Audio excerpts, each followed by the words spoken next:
வயலோ வயலோ வயலோ செழிக்க வாழ்வு தந்தானே, வயலோ வாழ்வு தந்தானே. அட பொன்னா விளையோ பூமிக்கு நல்ல விவரம் தந்தானே, உழவனின் உறவா வந்தானே.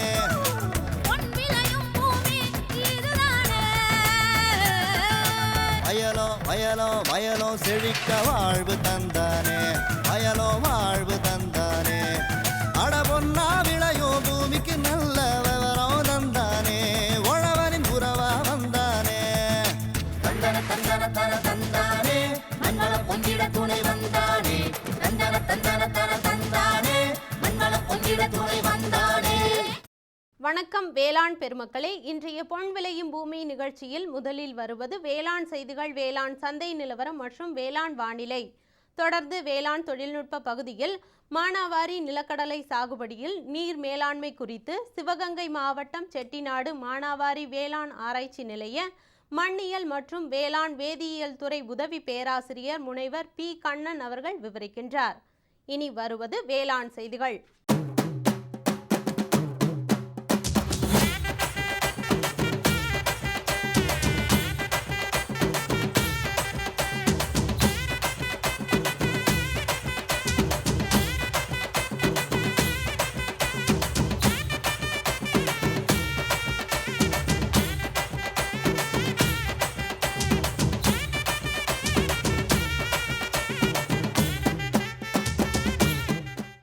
வணக்கம். வேளாண் செய்திகள். முதலில் வருவது மாத்தி யோசிச்சேங்க. காளான் வளர்ப்பில் சாதனை விவசாயி. ஈரோடு மாவட்டம் அந்தியூர் தாலுகா என் கொண்டையன்பாளையம் கிராம விவசாயி பி தமிழ்ச்செல்வி தரும் செய்திகள். வேளாண் ஆலோசனை நேரத்தில் கறவை மாடு வளர்ப்பில் ஏற்படும் பிரச்சினைகளும் அதற்கான தீர்வுகளும் வரிசையில் தீவன பராமரிப்பு குறித்து திருநெல்வேலி ராமையன்பட்டி கால்நடை மருத்துவக் கல்லூரி மற்றும் ஆராய்ச்சி நிலைய கால்நடை பராமரிப்பு விரிவாக்க கல்வித்துறை பேராசிரியர் மற்றும் தலைவர் டாக்டர் சி மணிவண்ணன் வழங்கும் ஆலோசனைகள். தொடர்ந்து வேளாண் சந்தையில் தேனி மாவட்டம் பெரியகுளம் உழவர் சந்தையில் காய்கறிகளின் இன்றைய விலை நிலவரம். வேளாண் வானிலையில் மேற்கு மண்டலத்திற்கான சராசரி வானிலை அறிவிப்பு, உழவர் மற்றும் மீனவர்களுக்கான வானிலை முன்னறிவிப்பு. விரிவான செய்திகள். மாத்தி யோசிச்சேங்க. வேளாண்மையில் நல்ல வருமானம் ஈட்டித்தரும் வகையில் காளான் வளர்ப்பு வளர்ந்து வருகிறது. புரதச்சத்து மிகுந்த மருத்துவ குணம் நிறைந்த காளான் வளர்ப்பு வேளாண்மையுடன் ஓர் உபத்தொழிலாகவும் செய்யலாம். குறிப்பாக பெண்கள் காளான் வளர்ப்பில் வெற்றி கண்டு வாழ்க்கையில் முன்னேறலாம் என்பதை ஈரோடு மாவட்டம் மயிராடா வேளாண் அறிவியல் நிலையத்தின் வழிகாட்டுதலுடன் காளான் வளர்ப்பில் ஈடுபட்டு வேளாண்மையில் சாதிக்க தூண்டும் பெண்களுக்கு வழிகாட்டிய ஈரோடு மாவட்ட அந்தியூர் தாலுகா என் கொண்டையன்பாளையம் முன்னோடி விவசாயி பி தமிழ்ச்செல்வி தனது சாதனையாக காளான் வளர்ப்பு குறித்து கூற கேட்டபோது,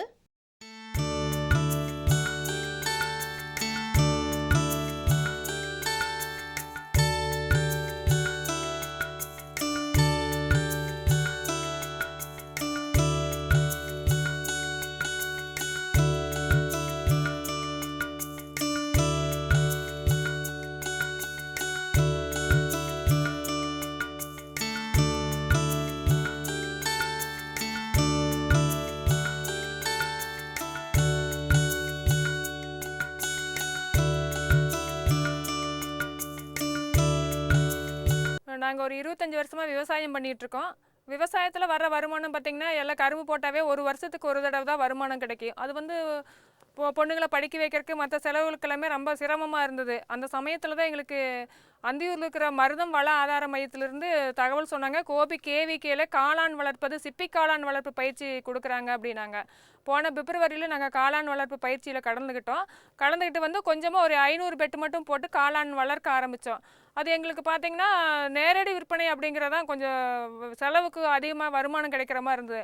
நம்ம மொத்தமாக கடைகளில் கொண்டு போட்டோம் அப்படின்னா அவங்க குறைவான விலைக்கு வாங்கி அதிகமான விலைக்கு அவங்க விற்கிறாங்க. இப்போ இடைத்தரகர்கள் எதுவுமே இல்லாமல் நம்மளாக வருமானம் சம்பாதிக்கணும் அப்படின்னா நம்ம நேரடியாகவே போகணும் அப்படிங்கிற ஒரு கட்டாயத்துக்கு எனக்கு வந்தது. அதனால் தினமும் காளான் எடுத்துகிட்டு நாங்கள் நேரடி விற்பனைக்கு போனோம். நேரடி விற்பனை அப்படிங்கிற போது பார்த்திங்கன்னா நேரடியாக வீடுகளுக்கே கொண்டு போய் நுகர்வோர்கிட்ட இது எப்படி உற்பத்தி செய்கிறோம், இதில் இருக்கிற சத்துக்கள் என்ன அப்படிங்கிறத நேரடியாக சொல்லி அவங்ககிட்ட நாங்கள் பொருட்களை எங்கள் காளான் விற்க ஆரம்பித்தோம். முதல்ல 300 பெட்டில் ஆரம்பித்தது, கூடுதலாக அப்புறம் 500 பெட்டு 1000 பெட்டு கூடுதலாக இப்போ 2 செட்டு கூட போட்டு ஆரம்பிச்சிருக்கோம். நாங்கள் முதல்ல புல்லுகளை பார்த்திங்கன்னா கையில் சுற்றி தான் காளான் பெட்டு போட்டுக்கிட்டு இருந்தோம். அது ரொம்ப சிரமம் அப்படிங்கிறதுனால இங்கே அந்தியூரில் இருக்கிற மருதம் வள ஆதார மையம் எங்களுக்கு அந்த புல் வெட்டுற மிஷின் எங்களுக்கு லோனில் கொடுத்துருக்காங்க.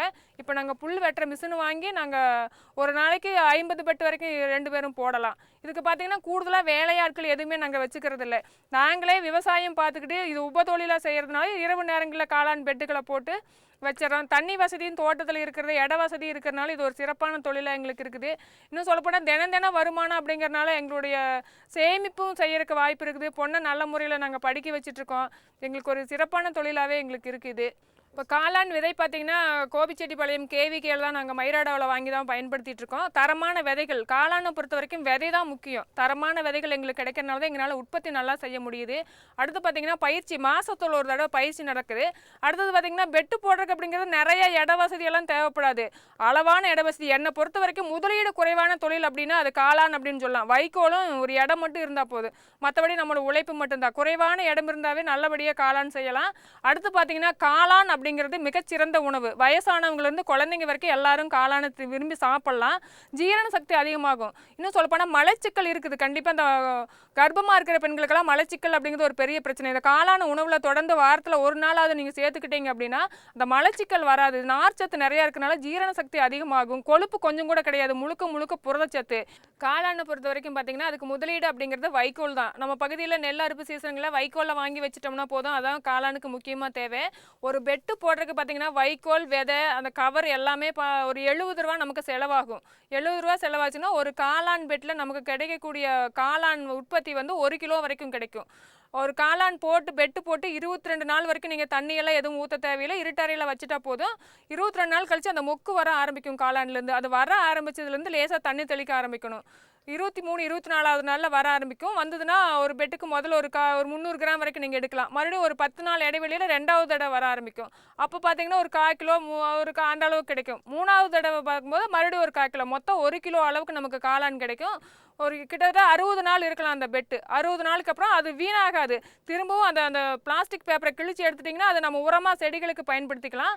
மற்றபடி காளானை நீங்கள் ஒரு பெட்டுக்கு 70 ரூபா செலவு பண்ணி 1 கிலோ கிடைச்சதுன்னா நீங்கள் மொத்தமாக விற்பனைக்கு கொடுத்தீங்கன்னா 150 ரூபா தான் நமக்கு வருமானம் கிடைக்கும். ஆனால் இது நேரடி விற்பனையில் நம்மளே நுகர்வோருக்கு கொண்டு கொடுக்கறனால 250 ரூபா நமக்கு கிடைக்கும்.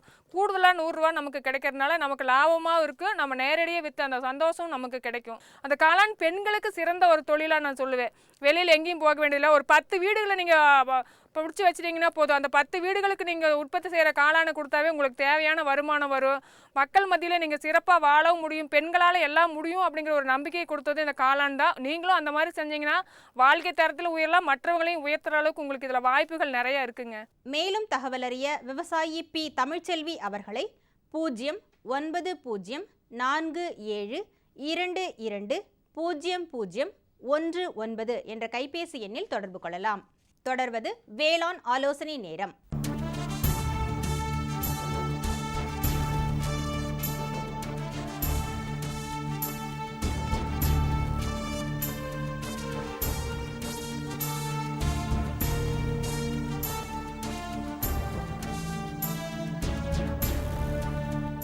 கறவை மாடு வளர்ப்பில் மொத்த உற்பத்தி செலவில் தீவன செலவே 70 முதல் 80% உள்ளது. கால்நடை தீவன வகைகளில் பசுந்தீவனமே கால்நடைகளுக்கு உகந்ததாகவும் உற்பத்தி திறனை அதிகரிப்பதாகவும் இருக்கிறது. ஆகவே கால்நடைகளின் 3 வகை தீவன வகைகளில் முக்கியமான பசுந்தீவன சாகுபடி குறித்து திருநெல்வேலி ராமையன்பட்டி கால்நடை மருத்துவக் கல்லூரி மற்றும் ஆராய்ச்சி நிலைய கால்நடை பராமரிப்பு விரிவாக்கத்துறை பேராசிரியர் மற்றும் தலைவர் டாக்டர் சி மணிவண்ணன் வழங்கும் ஆலோசனைகள். வணக்கம் வேளாண் பெருமக்களே.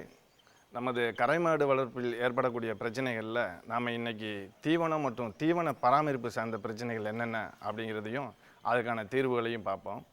பொதுவாக நம்ம தீவன பராமரிப்பில் நம்ம அதிகமாக சந்திக்கக்கூடிய பிரச்சனை நமது கரை மாடுகளுக்கு போதிய மேய்ச்சல் தரை இல்லாமை அல்லது போதிய பசுந்தீவனம் கிடைக்காமை. இந்த பிரச்சனை தான் நம்மளுடைய தலையாய பிரச்சனை. இந்த பிரச்சனையினால் என்ன ஆகுதுன்னா, நமது கரை மாடுகளுக்கு நம்ம என்ன மாதிரி தீவனம் அளிக்கிறோம்னு சொல்கிறோம்னா 3 வகையான தீவனம் சொல்கிறோம். பசுந்தீவனம், உலர் தீவனம், அடர் தீவனம். இதில் தலையாயது இந்த பசுந்தீவனம். அதாவது ஒரு 10 லிட்டர் கறக்கக்கூடிய மாடுக்கு வந்து நம்ம 25 கிலோ பசுந்தீவனம் கொடுக்கணும் அப்படிங்கிறது நமது அறிவியல் ரீதியான பரிந்துரை. ஆனால் அதை நடைமுறையில் நம்மளால் செய்ய முடியலை. நம்ம பெரும்பாலும் இந்த உலர் தீவனத்தையும் அடர் தீவனத்தையும் நம்பியே நம்மளுடைய பசுமாடுகளை வளர்த்து வரோம். இதனால் என்ன ஆகுதுன்னா, நாளடைவில் அதனுடைய உடல் ஆரோக்கியம் பாதிக்கப்பட்டு அதனுடைய உற்பத்தி திறன் குறையுது. அதனால் நம்ம என்ன செய்யலாம் இதுக்குன்னா, நம்மளுடைய விவசாய நிலத்தில் ஒரு பகுதியை நம்மளுடைய கறவை மாடுகளுக்கான தீவன பயிர் உற்பத்தி செய்கிறதுக்காக நம்ம பயன்படுத்தலாம். உதாரணமாக ஒரு 10 கறவை மாடு வச்சிருக்கக்கூடியவங்க 1 ஏக்கர் நிலத்தை அதுக்காக ஒதுக்கி அதில் கோ4 என்கிற வீரிய ரக ஒட்டுப்புள்ளையும் வேலி மசால், முயல் மசால் போன்ற பயிர் வகை தீவன பயிர்களையும் பயிரிட்டோன்னா அதற்கு ஆண்டு முழுவதும் தேவையான பசுந்தீவனம் கிடச்சிரும். இந்த பசுந்தீவனத்தை போடுறதுனால என்னென்னா, நம்ம அடர் தீவனத்தினுடைய அளவையும் குறைச்சிக்கலாம். அதன் மூலமாகவும் நமக்கு ஓரளவு இந்த தீவனத்துக்கான செலவு குறையும். உங்களுக்கு எல்லாருக்குமே தெரியும், நம்ம பால் உற்பத்திக்கு ஆகிற செலவில் 70லேருந்து 80% வந்து தீவனத்துக்கு தான் ஆகுது. இதில் நம்ம கவனமாக இருந்தோன்னா, தீவன செலவை குறைச்சோன்னா நம்ம பாலுக்கான லாபகரமான ஒரு வருவாயை பெற முடியும். அதனால் பசுந்தீவன உற்பத்தியில் நாம் அனைவரும் ரொம்ப கவனம் செலுத்தணும். விவசாய நிலத்தின் ஒரு பகுதியை நம்மளுடைய பசுமாடுகளுக்கு தீவன பயிர் சாகுபடி செய்ய நிச்சயம் நம்ம ஒதுக்கணும்னா இந்த பசுந்தீவன பற்றாக்குறையை நம்மளால் தடுக்க முடியும். அடுத்ததாக நம்ம தீவன பராமரிப்பில் இருக்கக்கூடிய ஒரு முக்கியமான பிரச்சனை என்னென்னா, அடர் தீவனம். அடர் தீவனம் வந்து சில கம்பெனிகள் தயாரிக்குது, அதை வாங்கி போடுறோம். அது இல்லாட்டி அதுக்கான மூலப்பொருட்களான தவிடு, அரிசி, கோதுமை தவிடு, புண்ணாக்கு, பொட்டு இது போன்ற பொருட்களை கலந்து நாமளே நேரடியாக அதற்கு அடர் தீவனம் தயாரித்து கொடுக்குறோம். இந்த மூலப்பொருட்கள், இந்த அடர் தீவனத்துடைய விலையை பார்த்திங்கன்னா நாளுக்கு நாள் ஏறிக்கிட்டே போகுது. அதாவது அதோட முதல் பொருளான கோதுமை, அதோட முதல் பொருளான எள், கடலை, இதை விட அதிலேருந்து கிடைக்கக்கூடிய இந்த உபரி பொருட்கள், அதாவது வேளாண் உபரி பொருட்கள் வந்து அதிக விலைக்கு போகிறது நம்மளுக்கு வந்து இப்போ அதிக தீவன செலவை ஏற்படுத்துது. இப்போ இந்த தீவன செலவை, அடர் தீவன செலவை குறைக்கிறதுக்கு நம்ம என்ன பண்ணலாம்னா, முதல்ல சொன்ன மாதிரி பசுந்தீவன உற்பத்தியை பெருக்கி அதிகமாக பசுந்தீவனங்களை கொடுக்கறது மூலம் அடர் தீவனத்துடைய தேவையை நம்ம குறைச்சிக்கலாம். அந்த அடர் தீவன தேவையில் வந்து இந்த நான் சொன்ன மாதிரி வேலி மசால், முயல் மசால் போன்ற தீவன பயிர்கள், பயிர் வகை தீவன பயிர்களை போடலாம். அப்புறம் அகத்தி, சூபாபுல் போன்ற மரவகை தீவன பயிர்களையும் பயிரிட்டு நம்ம பயன்படுத்தினோன்னா நம்ம வந்து அடர் தீவன தேவையை குறைக்கலாம். அடுத்ததாக தற்போது வந்து விவசாயிகளுடைய வந்து அசோலா என்கிற பாசி உற்பத்தி அதிகமாக பின்பற்றுறாங்க. அது பல பகுதிகளில் இப்போ விவசாயிகள் கடைபிடிக்க ஆரம்பிச்சிட்டாங்க. அசோலாவிலையும் அதிக புரதச்சத்து இருக்கிறதுனால அது அடர் தீவனத்துக்கு ஒரு மாற்றாக கொஞ்சம் அளவை குறைக்கிற அளவுக்கு அதை பயன்படுத்தலாம். ஸோ அசோலாவை உற்பத்தி செய்து தினந்தோறும் 1.5லேருந்து 2 கிலோ கொடுத்தோன்னா நமக்கு 1 கிலோ அடர் தீவனத்தை குறைச்சிக்கலாம். அதன் மூலமாக சேமிப்பு ஏற்படுது. மேலும் அசோலா போடுறதுனால பால் உற்பத்தியும் கூடுது. இந்த நடைமுறைகளை, சின்ன நடைமுறைகளை பின்பற்றினா நாளொன்றுக்கு நம்ம 25 ரூபாயிலேருந்து 35 ரூபா வரைக்கும் நம்மளுடைய செலவை குறைச்சி அதிக லாபத்தை பெறலாம். இப்போ நீங்கள் கணக்கிட்டு பார்த்தீங்கன்னா வருஷத்துக்கு நமக்கு வந்து பல மடங்கு வருமானம் கூடும். இந்த ஒரு மாட்டிலேருந்து கிடைக்கக்கூடிய வருமானம் கூடுறத பல மாடுகளை கணக்கில் எடுத்தோன்னா இந்திய அளவில் ஒரு பெரிய புரட்சியே வர அளவுக்கு நம்ம வந்து பால் விலையை குறைச்சி அதிக லாபம் பெறுவதற்கான வாய்ப்புகள் இருக்குது. அதனால் தீவன செலவை குறைக்கிறதுக்கு நான் சொன்ன அந்த பசுந்தீவன உற்பத்தி, அசோலா உற்பத்தி, இதில் நீங்கள் சிறமேற்கொண்டு செஞ்சீங்கன்னா நிச்சயம் தீவன செலவை குறைக்கலாம். மேலும் 6 லிட்டர் வரையும் கறக்கக்கூடிய மாடுகளுக்கு வெறும் பசும்புல்லை மட்டுமே போட்டு வளர்த்தாலே போதுமானது. அதனால் அந்த மாதிரி மாடுகளுக்கு நீங்கள் அடர் தீவனம் போட தேவையில்லை. 25 கிலோ பசுந்தீவனமும் 5 கிலோ வைக்கோல் தீவனமும் அல்லது ஏதாவது ஒரு உலர் தீவனமும் போட்டிங்கன்னா அதுவே போதுமானது. அது உடல் ஆரோக்கியத்துக்கு மட்டுமின்றி பால் உற்பத்திக்கும் நல்ல வாய்ப்பை ஏற்படுத்தும். பொதுவாக நம்ம அடர் தீவனம் வந்து 2 லிட்டர் பாலுக்கு 1 கிலோ வீதம் போடுறோம். 10 லிட்டர் கறக்கிற மாடாக இருந்தால் நம்ம 4 கிலோ அடர் தீவனமும் அதோட உடல் பராமரிப்புக்கு 1 கிலோவும் போடுறோம். அப்போ 5 கிலோ தேவைப்படுது. 5 கிலோ தேவைப்படும் பொழுது அதனுடைய விலை வந்து நமக்கு அதிகமாக போகுது. இதை குறைக்கிறதுக்கு சிறந்த வழி பசுந்தீவன உற்பத்தி, பயிர் வகை பசுந்தீவனங்களை பயிரிடுதல், மேலும் அசோலா உற்பத்தி. இதை கடைப்பிடிச்சிங்கன்னா நிச்சயம் தீவன பராமரிப்பில் ஒரு புரட்சியை ஏற்படுத்தி நம்ம இந்த பிரச்சனையை சரி செஞ்சு அதிக லாபம் பெறலாம். மேலும் தகவல் அறிய டாக்டர் சி மணிவண்ணன் அவர்களை 09841170805 என்ற கைபேசி எண்ணில் தொடர்பு கொள்ளலாம். எதிர்வரும் சனிக்கிழமை 11/7/2015 அன்று காலை 11 மணி முதல் 11:55 வரை வேளாண் களம்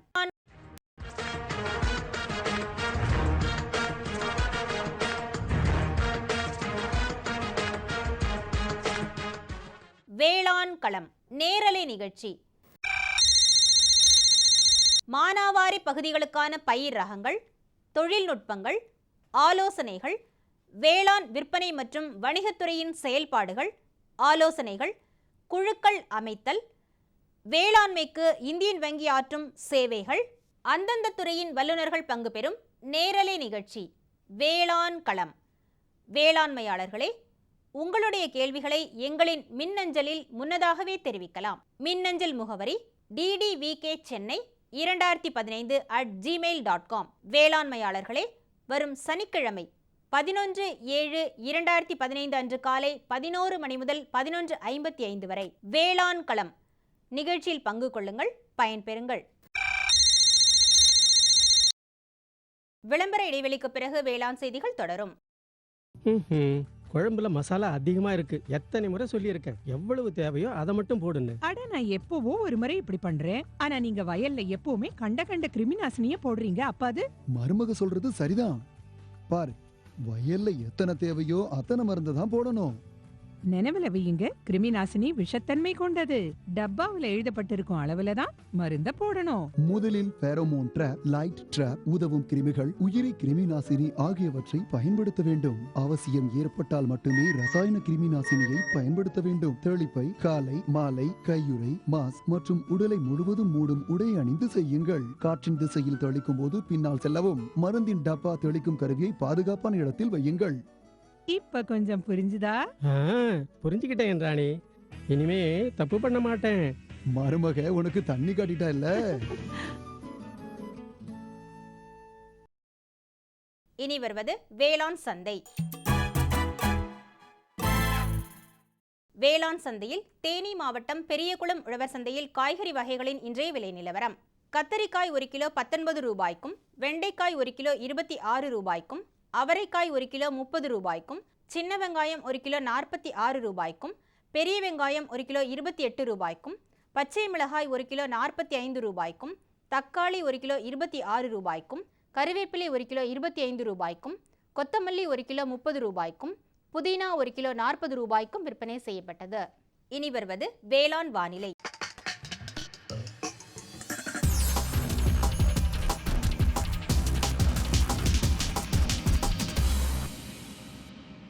மேற்கு மண்டல மாவட்டங்களான கோவை, ஈரோடு, திருப்பூர் ஆகிய மாவட்டங்களில் காற்றின் வெப்பநிலை அதிகபட்சமாக 32.5 டிகிரி செல்சியஸ் ஆகவும், குறைந்தபட்சமாக 22.7 டிகிரி செல்சியஸ் ஆகவும், காற்றின் ஒப்பு ஈரப்பதம் 74.3% காற்றின் வேக மணிக்கு 7.6 கிலோமீட்டர் ஆகவும், கோயம்புத்தூர் மாவட்டத்தில் மண்ணின் ஈரப்பதம் 15 சென்டிமீட்டர் ஆழத்தில் 123.8% மண்ணின் வெப்பநிலை 15 சென்டிமீட்டர் ஆழத்தில் 30.3%, சூரிய கதிர்வீச்சு 455.3 கலோரி பெர் சென்டிமீட்டர் ஸ்கொயராகவும், வளிமண்டல அழுத்தம் 4312.4 ஹெக்டா பாஸ்கல் அளவாகவும், இலையின் ஈரப்பதம் மணிக்கு 2.6 இருந்தது.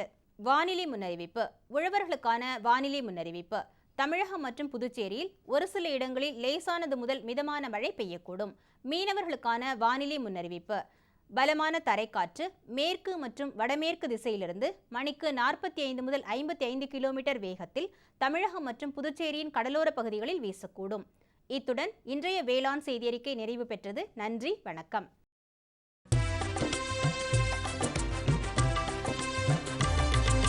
கூட்டுறவு வகையில் வளர்ச்சிக்கு அடியெடுத்தோம்.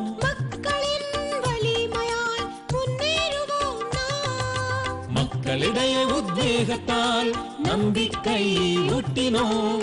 நாம் எல்லோரும் சேர்ந்து வளர்ச்சியை முன்னிட்டினோம். அடிவானில் கதிரவன் எழும் நிலத்திலிருந்து மைதானம் வரை, இமயத்தின் பறிமூடிய சிக்கரத்தில் இருந்து இந்த மாக்கடல் வரை, வெண்மை புரட்சியோ பசுமை புரட்சியோ கிராம வளர்ச்சியோ, ஊற்றமையே சமயமாகும் அத பகலோ இரவோ, இந்து முஸ்லிம் சீக்கியர் கிறிஸ்தவர் முன் வந்தனர் அனைவரும். நாம் எல்லோரும் சேர்ந்து இந்த இயக்கத்தை துவக்கினோம். இந்திய அரசாங்கத்தின் மத்திய வேளாண் அமைச்சகத்தால் பொது நலன் கருதி வழங்கப்பட்டது. வேளாண்மைக்கான பாசன நீர் நாளுக்கு நாள் குறைந்து வருவதால் பாசனத்திற்கான நீர் சேமிப்பு மற்றும் சிக்கன பாசன முறைகளை கடைபிடிக்க வேண்டியது காலத்தின் கட்டாயமாகிவிட்டது. ஆகவே நுண்ணிய பாசன முறைகளை மேற்கொண்டு நீரை சேமித்து பாசனம் மேற்கொண்டால்தான் வேளாண்மையில் வெற்றி பெற முடியும். அந்த வகையில் மானாவாரி நிலக்கடலை சாகுபடியில் நீர் மேலாண்மை குறித்து சிவகங்கை மாவட்டம் செட்டிநாடு மானாவாரி வேளாண் ஆராய்ச்சி நிலைய மண்ணியல் மற்றும் வேளாண் வேதியியல் துறை உதவி பேராசிரியர் பி. கண்ணன் அவர்கள் தரும் விளக்கம்.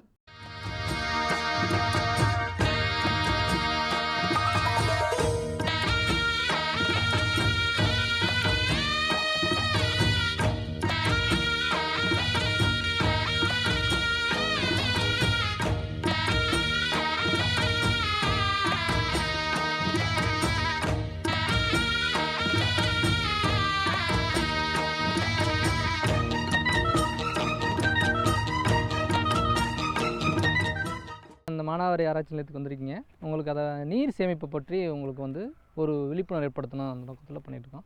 நீர் சேமிப்பு எவ்வளோ முக்கியம்னு உங்களுக்கு முன்னால் தெரியும். நல்லா நீங்கள் எல்லாம் ஆசிரியர்கள். நீர் சேமிப்பு எவ்வளோ முக்கியம் பார்த்தோன்னா, பெரும்பாலும் வந்து மானாவாரி நிலங்களில் வந்து பார்த்திங்கன்னா நிலக்கடலை முதலாவது பயிராகிடுவாங்க. நம்ம மாவட்டத்தை பொறுத்தவங்களே சிவகங்கை எடுத்திங்கன்னா ஒரு 5000 ஹெக்டேர் பரப்பளவில் நிலக்கடலை போகிறாங்க. அதில் நான் 3800 ஹெக்டேர் நிலப்பரப்பில் வந்து 75% மானாவாரி தான் போடுறாங்க. இந்த மானாவாரி நிலக்கடலை பொதுவாக வந்து பார்த்திங்கன்னா நல்லா வறட்சியை தாங்கி இருக்கும். 20 நாள் வரைக்கும் வறட்சி தாங்கியிருக்கும். உங்கள் ஊரில் நீங்கள் பார்த்தீங்கன்னா 20 நாள் வரைக்கும் மழை இல்லாட்டி அப்படியே காஞ்சி போய் நிற்கும். அந்த 20 நாளைக்கு மேலே மழை இல்லாட்டினா அதை வந்து ரொம்ப வாட ஆரம்பிச்சு. அந்த மாதிரி இருக்கும்போது நீர் அதுக்கு பாய்ச்ச வேண்டிய கட்டாயம் வரும். மானாவாரி விஷயத்தில் விவசாயிட்ட கிணறு இருக்காது.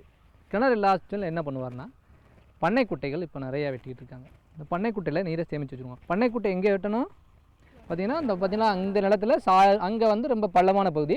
அந்த பள்ளத்தில் ஒரு 2 செண்டு நிலத்தினுடைய, அதாவது விவசாயிக்கு எவ்வளோ நல்லா இருக்கோ, ஒரு 5 ஏக்கர் வச்சுருந்தானா அவர் வந்து 10 சென்ட்டுக்கு வெட்டலாம். இல்லை அரை ஏக்கர் வச்சுருந்தானா ஒரு 2 சென்ட் பண்ணைக்குட்டை வெட்டி வச்சுருந்தானா அதில் நீரை சேமித்து தாழ்வான பகுதியில் வச்சுக்குவார். அது கீழே வந்து இந்த பாலித்தீன் இதெல்லாம் போட்டு கீழே நீர் வந்து உள்ளே ஓடிடாமல் பாதுகாத்து வச்சுட்டாருன்னா, அது அந்த மாதிரி வறட்சி வரும் தருணத்தில் நீரை நேரடியாக பாய்ச்சாமல், நேரடியாக வயலில் நம்ம வாக்கியாக கட்டி பாய்ச்ச முடியாது. பாய்ச்சணும்னா அந்த நீர் பத்தாது. உதாரணமாக பார்த்தோன்னா ஒரு 10,000 லிட்டர் தண்ணி சேமிக்கிறான்னு வச்சுங்க. ஒரு தடவை பாய்ச்சினாவே நேரடியாக பாய்ச்சினார்னா 10,000 தீர்ந்து போகும். வறட்சியை போக்குறதுக்கு இந்த மாதிரி தெளிப்பு நீர் பாசனத்தில் கரெக்டான வறட்சி நேரத்தில் அதை கொடுக்கலாம். அதுக்கு தான் வந்து சிக்கனமாக நீரை பயன்படுத்துறதுக்கு இந்த தெளிப்பு நீர் பாசனம் சொல்கிறோம். இந்த தெளிப்பு நீர் பாசனம் ஒரு விவசாயி பண்ணுறதுக்கு என்னென்ன பண்ணணும்? முக்கியமாக மழை நீரை சேமித்து வச்சுட்டாரு. அதுக்கடுத்து இது நமது அரசாங்கமே இதை கொடுத்துருக்காங்க. இப்போ மானியமாக 100% ஃப்ரீயாகவே கொடுத்துருக்காங்க. ஒரு அரை ஏக்கருக்கு வாங்கி வச்சுட்டா அவர் எத்தனை ஏக்கருக்கு வேணாலும் யூஸ் பண்ணிக்கலாம். அரை ஏக்கருக்கு இந்த மாதிரி 12 தெளிப்பு நீர் கருவி வேணும். அதுக்கு இந்த மாதிரி கீழே கொடுத்துருக்கோம் இல்லையா, குழாய் கச்சிரிப்பி பாலித்தீன், அந்த குழாய் வந்து பார்த்திங்கன்னா ஒரு லென்த்துக்கு அரை ஏக்கருக்கு 5 குழாய் வேணும். மொத்தம் நீங்கள் 3 ரோ போடணும். சரிங்களா? இந்த அரை ஏக்கர் கவர் பண்ணுறதுக்கு 3 ரோ வந்து கரெக்டாக போட்டுட்டு 5 HP மோட்ரு மினிமம் அதை வந்து அந்த பண்ணை குட்டைட்டு வச்சுட்டு வாட்டரை வந்து டீசலில் போடுறேன். அதை ஆன் பண்ணிட்டாருன்னா ஒரு மணி நேரத்தில் 1.5 மணி நேரம், குறைந்தபட்சம் 1.5 மணி நேரம் ஓட்டினார் அந்த அரை ஏக்கர் நல்லா நனைஞ்சிரும்.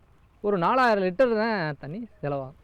மேக்ஸிமம் ஒரு மணி நேரம் ஓட்டினார்னா ஒரு 10 mm வந்து நீர் வந்து பாய்ச்சுவோம். 10 mmன்றது ஆக்சுவலாக வந்து ஒரு 10,000 லிட்டரு வாட்ரு ஒரு ஹெக்டேருக்கு போகும். ஒரு ஹெக்டேருக்கு நீ அரை ஏக்கர் போகும்போது ஒரு 4000 லிட்டர் வந்து தெளிப்பு நீர் மாதம்லாம் பாய்ச்சலாம். ஆனால் நான் அந்த நடைமுறையாக பாய்ச்சினேன்னா ஒரு 10,000 லிட்டர் வாட்டர் வந்து செலவாகும். இதில் வந்து ஒரு 6000 லிட்டர் வாட்டரை வந்து நம்ம சேமிக்கலாம் இந்த மாதிரி பண்ணும்போது. சரிங்களா? அதுக்காக தான் இந்த தெளிப்பு நீர் பாசனத்தை விவசாயிகள்கிட்ட வந்து எடுத்துகிட்டு போகணும். நீங்கள்லாம் ஆசிரியர் இருக்கனால உங்களுக்கு ஏன் அதை சொல்கிறேன்னா, விவசாயிகளுக்கு நாங்கள் நிறைய சொல்லிக் கொடுக்குறோம். நீங்கள் ஆசிரியர்னால நீங்கள் குழந்தைகள் எல்லாத்துக்கும் இந்த நீர் சேமிப்பு தொழில்நுட்பம் இருக்குது முதல்ல அதெல்லாம் வந்து சொன்னீங்கன்னா, இன்னும் நம்ம வந்து மானாவாரியில் இந்த மாதிரி மானாவாரியில் வறட்சியை தாங்கக்கூடிய பயிரை இந்த மாதிரி தெளிப்பு நீர் பாசனம், அதுக்கடுத்து மலை தூவான் அங்கே இருக்கு இல்லையா, மலை தூவான், இது மாதிரி அதுக்கடுத்து அதிக இடைவெளியில் இருக்க பயிருக்கு வந்து ட்ரிப்பு, இந்த 3 நுண்ணீர் பாசன உத்திகளை பயன்படுத்தினா மழை நீரை கரெக்டாக பண்ணைக்குட்டில் சேமிக்கணும். அதை தகுந்த முறையில் வறட்சி வர நேரங்களில் கரெக்டாக கொடுத்தீங்கன்னா பயிரை நல்ல மகசூல் எடுக்கலாம். இது மாதிரி நீரை வந்து சேமித்து கரெக்டாக பயன்படுத்துகிறது ரொம்ப முக்கியம். அதெல்லாம் வந்து நீங்கள் எடுத்துகிட்டு போகலாம் ஈஸியாக நம்ம குழந்தைகள்கிட்ட சொல்லி. கரெக்டாக வந்து நீரை சேமிக்கணும். மழை நீரை நம்ம வந்து நிலங்களில் விவசாயம் கூட கரெக்டாக தாழ்வான பயிரை சேமிக்கணும். அதுக்கடுத்து அதை வந்து சும்மா நீரை பாய்ச்சாமல், வாய்க்காலில் பாய்ச்சாமல், இது மாதிரி தெளிப்பு நீர் பாசனம், இது மாதிரி நுண்ணீர் பாசனங்களை சிக்கனமாக பயன்படுத்தி தான் இந்த 1 ஏக்கர் 1/2 ஏக்கர் பண்ணுற இடத்துல 2 ஏக்கர் 3 ஏக்கர் மானாவாரிலே பண்ணலாம். சரிங்களா? இந்த மானாவாரிலே வந்து நீரை சேமித்து கரெக்டாக நுண்ணீர் பாசனமாக செலுத்தினீங்கன்னா ஒரு 1/2 ஏக்கர் பண்ணுறக்கூடிய விவசாயி 2 ஏக்கர் வரைக்கும் இதே தண்ணியை வச்சு நல்லா விவசாயம் பண்ணி அதிகமான மகசூல் எடுக்கலாம். நிலக்கடலையை பொறுத்த வரைக்கும் நல்ல மகசூல் கிடைக்கும். ஏன்னா விவசாயிகள் மானாவாரியில் பார்த்தீங்கன்னா 900 கிலோ எடுப்பாங்க. இந்த மாதிரி பயன்படுத்தும் போது 300 கிலோ 400 கிலோ வந்து வறட்சியை அந்த கரெக்டாக டயத்தில் போக்குறீங்கன்னா நல்லா எடுப்பாங்க. இதுதான் அந்த நுண்ணீர் பாசனம் எப்படி போயிட்டுருக்குன்னு பாருங்கள். நீங்கள் சும்மா வயலில் வாய்க்காலில் பாய்ச்சறதுக்கும் இதுக்கும் நல்லா நீர் நல்லா சேமிப்போம். ஒரு 1/2 ஏக்கருக்கு 12 யூனிட் இருந்தால் போதும், 20 பைப் இருந்தால் போதும், 12,000 ரூபா செலவாகும் ஒரு 1/2 ஏக்கருக்கு. இந்த 12,000 ரூபா அடுத்தடுத்து தூக்கி வச்சுக்கலாம். நம்ம லேபர் நினைச்சிட்டா ஒன்றும் பிரச்சனை இல்லை. பார்த்தீங்கன்னா இந்த யூனிட் அப்படியே ட்ரிப் பண்ணிக்கலாம், ஒன்றும் பிரச்சனை கிடையாது. அப்படியே அடுத்த ஏக்கர் போகிறனாலும் ஷிஃப்ட் பண்ணிக்கலாம். ஒரு 12 யூனிட் நீங்கள் வாங்கிட்டீங்கன்னா போதும். மேலும் விவரம் பெற முனைவர் பி. கண்ணன் அவர்களை 09976406231 என்ற கைபேசி எண்ணில் தொடர்பு கொள்ளலாம்.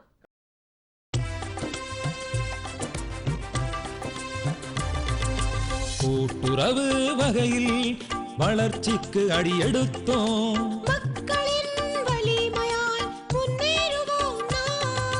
மக்களிடையே உத்வேகத்தால் நம்பிக்கை ஊட்டினோம். நாமெல்லோரும் சேர்ந்து வளர்ச்சியை முன்னிட்டினோம். கூட்டுறவே நமது வளர்ச்சியின் அடையாளம்.